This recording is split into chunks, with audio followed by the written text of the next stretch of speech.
Thank you for listening to the Gateway to the Rockies podcast from Visit Aurora from the rafters of the Stanley Marketplace. This is the show dedicated to telling the stories of Aurora, Colorado. Hi there, I'm Dave, Senior Marketing Manager for Visit Aurora. After more than 65 years as a pillar of Northwest Aurora, the members of St. Matthew Lutheran Church voted to close its doors. The space was reborn as a nonprofit for refugees and immigrants, coined the Village Exchange Center, a community space that celebrates religious and cultural diversity. Today, we're joined by Amanda Blaurock, co-founder and executive director of Village Exchange Center. Amanda, how did the idea to transform your stepfather's church into a community center come to fruition? Well, first of all, thank you, Dave, for having me and for that lovely introduction about what we do. I really appreciate it. We were having a conversation, my stepfather and I, in 2016 about the closure of the church because the congregation had shrunk to being about 30 members in their 80s and 90s. And there was a huge shift in the demographics of Aurora, and specifically in the Northeast Aurora region. We talked about potentially closing, and my stepfather and my mother, who are both ministers, to move to another state or another location where they both could have their own congregations. And we discussed, well, my stepfather was a monk for 10 years, and he loves all people and all religions, and he's a theologian, and maybe we should make a proposal to the congregation who owned the land and the church outright to donate this space to my stepfather and I for us to form a nonprofit for the community that it currently is, which is refugees and immigrants. I imagine that transition for your stepfather and your mother was mournful, but also invigorating. You have this new mission, this new direction. I imagine it kind of filled his spirit up to a degree. Sure. So at first it was a kind of, what are we going to do? My mother actually has a separate church. So for my stepfather, the idea of actually staying and not having to look for two more churches in another location was very interesting and exciting. And the process of actually making the proposal to the congregation and talking them through the potential to actually revive and redo and reimagine church by looking outward was a very interesting process as well, because most of the congregants were, again, maybe some in their 70s, but average in their 80s.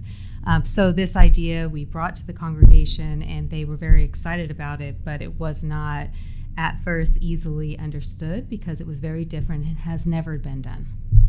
Your team produced a movie, a short film, that tells the story of the Village Exchange, and that film is going to be on display at the Cannes Film Festival, I understand. Yes, it is. We're super excited about this. In 2020, the Cannes Film Festival in the American Pavilion awarded our film My Father's House with the Emerging Filmmakers Jury Award. Because there was no actual in-person film festival in 2020, and because it's a winner, they're actually screening it this year, May 22nd, at the Cannes Film Festival. What an incredible spotlight on an incredible organization and a great story for Aurora. Absolutely. We're very excited to really highlight what we did in Aurora. This has been a partnership with the City of Aurora, the Office of International and Immigrant Affairs. Everything that we have done has really been community driven.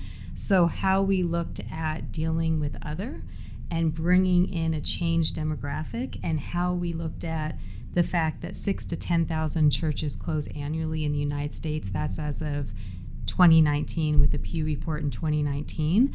And I don't know what it is now post-COVID, but that unique circumstance is really happening throughout the world right now, and specifically with the Ukrainian refugee crisis that's happening with over 4 million refugees throughout the world that are moving right now out of Ukraine. How we look at doing something different with spaces and accepting the other, and really creating a successful nonprofit that could handle some of the issues that everyone is facing is really a fait. Aurora is the most diverse city in Colorado, and a lot of that is specifically attributed to the neighborhood that you serve. Can you shed some light on how dynamic our immigrant and refugee community is? Absolutely. Since our inception, we really were looking at, as you mentioned, the mission of celebrating religious and cultural diversity. So in order to do that, we really just engaged with multiple community members. I believe at this point we serve and work with over 40 different countries of origin groups. Everything from our multi-faith worship, which is both Christian, Hindu, Buddhist, Jewish, and Muslim. And then also through community events and programming and empowering programs for the communities. So our interaction with the diversity and color of our community is really, really beautiful. You're a lawyer, business executive, a litigator, an investor.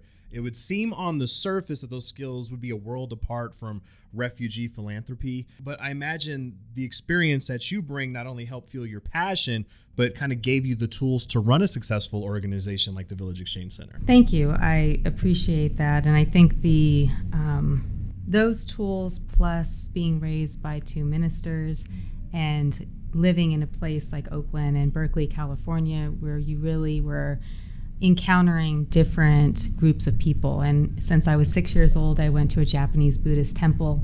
I'm actually half Jewish and half Sicilian Catholic. So my background is very diverse, as well as being part of different religions and then having done international law for the last 20 years, both with the Department of Commerce, the International Trade Commission, big law firms, and then individuals who have multi-jurisdictional assets. So my experience and understanding of different cultures and my love for different cultures is very high, but I've never actually done anything with refugees and immigrants prior to this work, and it has really been a labor of love. But what an incredible perspective to have gained throughout your lifetime to be able to transition all those skills to this operation that is so important in Aurora. The Village Pantry is an absolutely incredible endeavor. You're feeding thousands of people representing dozens of countries, but it even goes beyond those necessities. You have programs that serve the community through education and economic empowerment. Tell us a little bit about those programs. Sure. So here at Stanley Marketplace, we have a farm, the Village Farm at Stanley. We have about 2 acres right behind Stanley in the field. Right. That program is a state-certified ETPL program where we have 24 50-foot farm beds, and we do an Earn As You Learn program where we're training 3 cohorts of 6 weeks to do everything from seedlings all the way to harvesting, and then participating in the Stanley Farmers Market over the summer. And in addition to that, we have multiple kind of health equity, what we call them, programs, and economic empowerment programs. Our health equity programs are everything from our vaccine clinics to having health fairs. We have the Governor's Equity Clinic, which we started in the beginning of COVID as soon as we were doing actual vaccines. The economic empowerment programs in 2020, we created with Left Behind Workers Fund, a program where we gave out, and we were the payment and screening partner, $12.6 million to undocumented immigrants who had lost income due to COVID and could not obtain unemployment insurance or other CARES Act or federal funds. And then we've continued to participate in that program. And then we started multiple funds with Arapahoe, Adams County, to do low-wage worker fund, which is providing $1,500 to low-income individuals that get COVID but can't afford to quarantine. We also have the Vaccine Equity Fund, where we give incentives to individuals to receive a vaccine in order for them to actually have money to get to our space, and if they need to take some time off. We also have a minority business fund, which we just received funding from Adams County, I think about $450,000. That's in partnership with the Colorado Hispanic Chamber of Commerce and the NAACP, where we give money to minority small businesses that were particularly impacted during the pandemic. That support is often difficult to find, but it's truly important to support these businesses, especially with how integral they are to the Aurora community in particular. And going back to the Village Farm a little bit, I was struck that some of the produce grown reflects the cultures that are represented in our community as well, right? Absolutely. So we really look at what's culturally appropriate, and because we have a diversity of people who participate in the programs, we are able to to create a crop plan and a production plan that actually is reflective of what the community wants. So 50% of the food grown at our farm is actually distributed to the community by the community of 250 volunteers with our village pantry, but is food that we know that the community members want. So it's organic, freshly grown food down the street.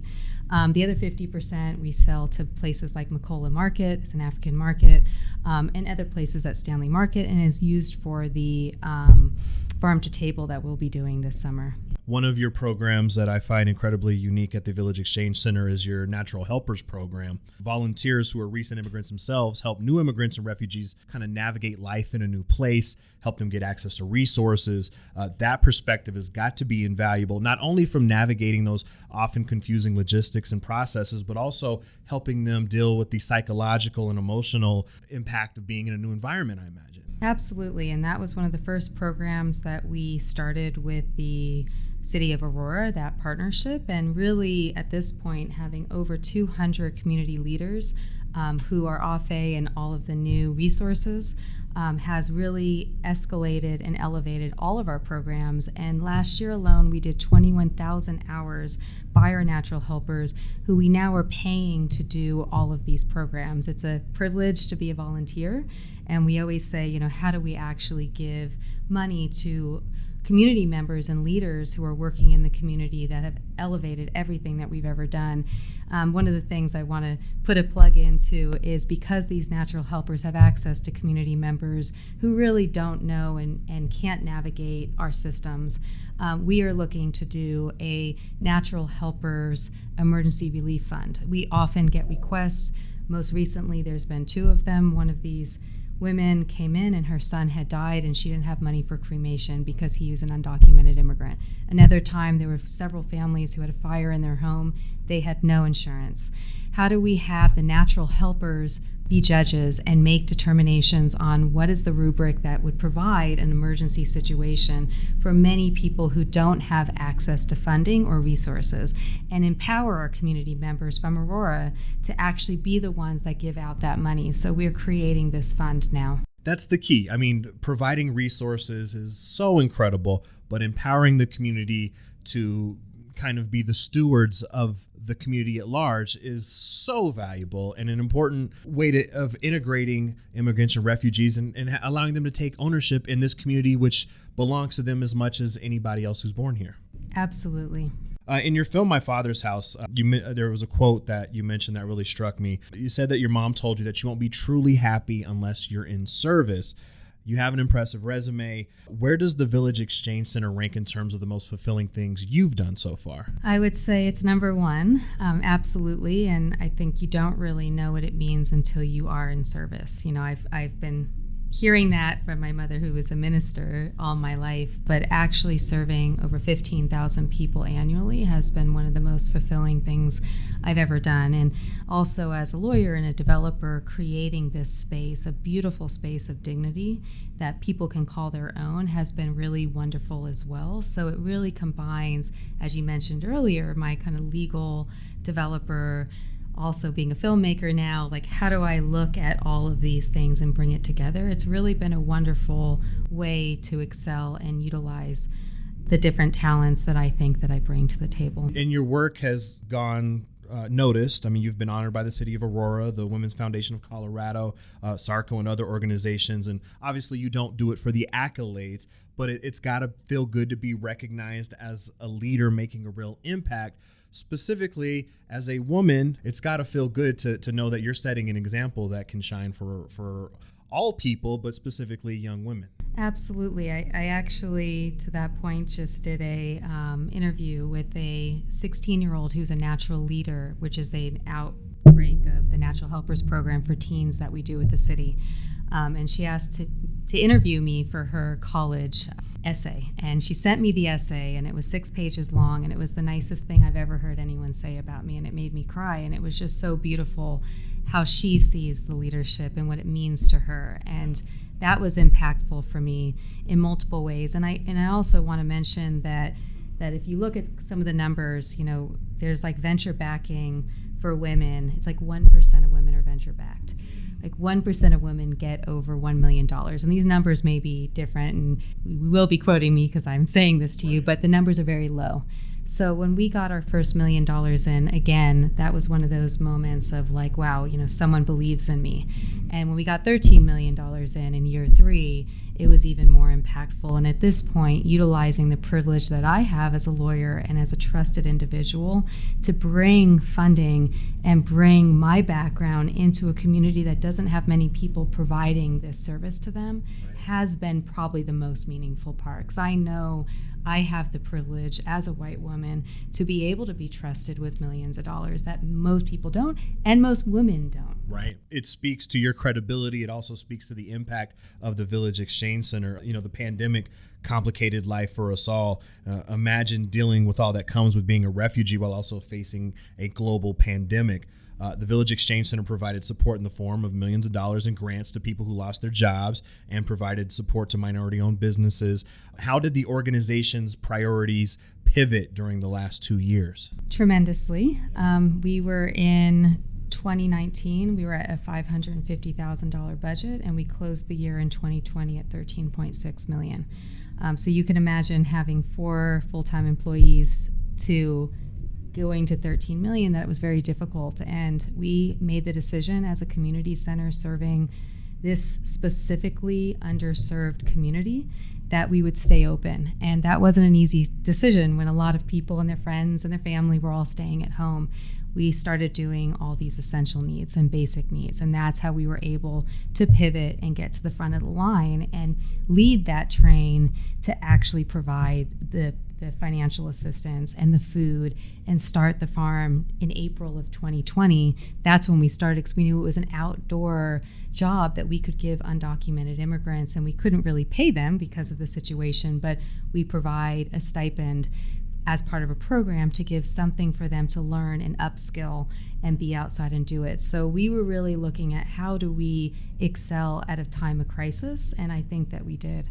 What you already did even before the pandemic was kind of crisis management, existential necessity management, things like that. So I imagine your organization already had systems in place to step up and help the community, put you almost in a unique position to already know how to help. That is correct, but the team was very small. Right. So yes, we already had the relationships with all the donors. We were already actually serving this specific community. We had already built trust. We were already a place where we had 21 resident partners, which were community organizations. We had partnerships with the state, counties, and the city. So when this happened and we agreed to move forward and we showed that we could under promise and over deliver, I think that really just propelled the organization. Were there challenges navigating different religious communities and ideas while also being a conduit for vaccination? Absolutely, and there still are. Yeah. So I felt pretty strongly. I was asked by multiple leaders to do the Governor's Equity Clinic, knowing that we had multiple refugee communities that would never get vaccinated. So my position on it is health equity. If we could create a space and allow people to make their own decision, I was happy to do anything that allowed people to make their decision. I would not be in a position of forcing anyone, or they couldn't come in if they were vaccinated. I felt pretty strongly that people could make their decisions on their body, and I really had to navigate making people feel comfortable to continue to come in even though they were from populations or communities that I knew would never get vaccinated. It feels premature to say we're post-pandemic, but there seems to be some light at the end of the tunnel. You can start possibly forward think a little bit more. What is the long-term vision for the Village Exchange Center? 5-10 years, where are we going? Sure. So yesterday we did a charrette with our architects because we are redoing the building. So we've had a capital campaign of $7 million, which $1.7 million was recently approved. That was put forward by Congressman Crow and Senator Hickenlooper to redo our space to have a commissary, restaurant, storefront, and we're almost completed with our early childhood education capital campaign.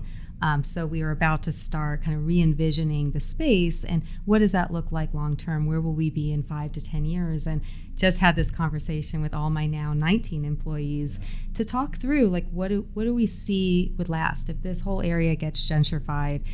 And I think one of the main things that came out of that is we wanted to continue to be a place for community that bridges community, that's an event space that has both health and well-being programs that provide that health and well-being to everyone. And part of health and well-being is creation of community for people to have a sense of belonging and safety.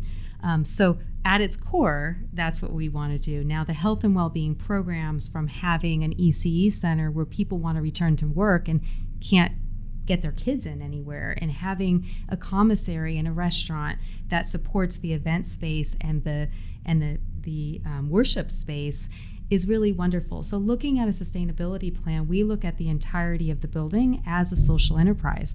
How do we have income that comes in, that's earned income from rentals, from events, from ECE, from doing a restaurant, so that we can support the other programs for the community.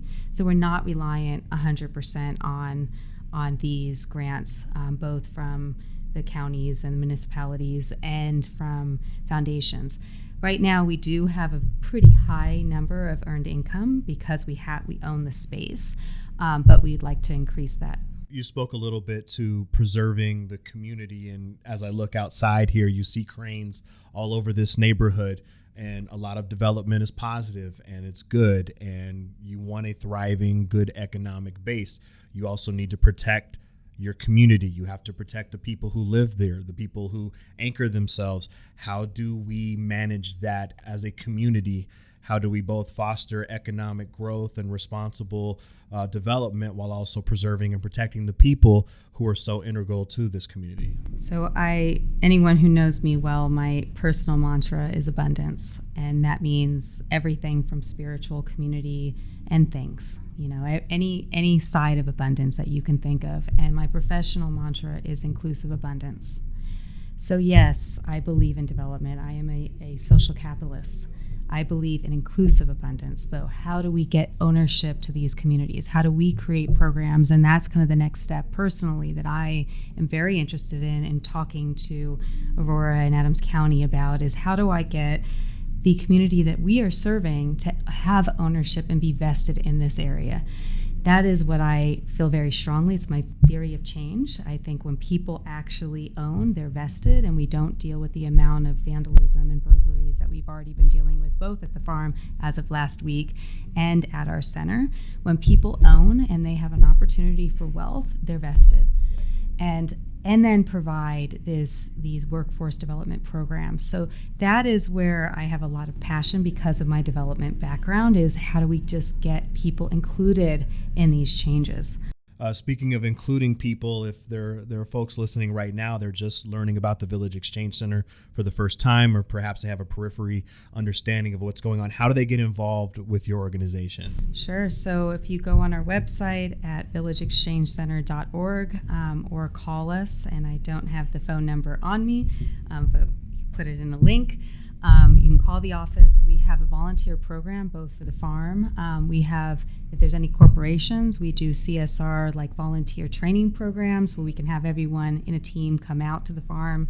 We also work with 250 volunteers at the food pantry, and we're now working with all the Afghan refugees through the state and the refugee agencies. We have an MOU with them. We're providing culturally appropriate food to the Afghan refugees that have recently arrived, and then we also coordinate with all the volunteers for all the organizations that are working to provide the food to the Afghan refugees. So multiple ways to engage. A lot of ways, even in terms of whether it's financial or in kind. I always say the way that we scaled, even during COVID with 4 employees initially, 4 FTEs, is actually by capacity building. Getting those CEOs, thought partners that can help us in different ways with technology or any other theories of change, and all the different ways that we've engaged with corporations and individuals. That's how you scale. It's not just financial contributions. So any way that people want to engage, we would have that conversation. It's hard to articulate the amount of light and kindness that your organization and you personally are bringing to our community. Thank you for that. The work that you're doing is invaluable, and I know you don't do it for the kudos, you do it for the people, but just know it's being noticed, it's being appreciated, and we hope we can shine a light on it. Amanda Blaurock, co-founder and executive director of Village Exchange Center. They're at 1609 Havana Street. You can find them at villageexchangecenter.org. I got the phone number right here. Thank you, Google, 720-668-9968. You can also visit them on Facebook at VEC Aurora or on Instagram at Village Exchange Colorado. Amanda, it was a pleasure to meet you, and thank you so much for taking the time today. Thank you. Hey, thank you for listening to the Gateway to the Rockies podcast. Visit Aurora is the official destination marketing organization for the city of Aurora, Colorado, and acts as the primary liaison between meeting planners and hotel partners. As Aurora's Convention and Visitors Bureau, Visit Aurora's mission is grounded in showcasing Aurora as a premier destination for meetings, business, and leisure travel. Visit Aurora represents more than 75 plus hotel properties with 13,500 plus guest rooms and more than 1 million square feet of meeting space, including Colorado's largest resort, Gaylord Rockies Resort and Convention Center. As Colorado's third largest city, Aurora is located minutes away from Denver International Airport and showcases mountain views, memorable meeting spaces, and 250 plus international eateries that offer a unique experience for each and every visitor. As the gateway to the Rockies, Visit Aurora's role in the local community goes beyond marketing the city as a destination. The Visit Aurora team is here to assist you with your Colorado visit, from facilitating your meeting, event, or convention to helping you discover local flavor and attractions. Go beyond the boardroom in Aurora, Colorado. For more, visit us at visitaurora.com.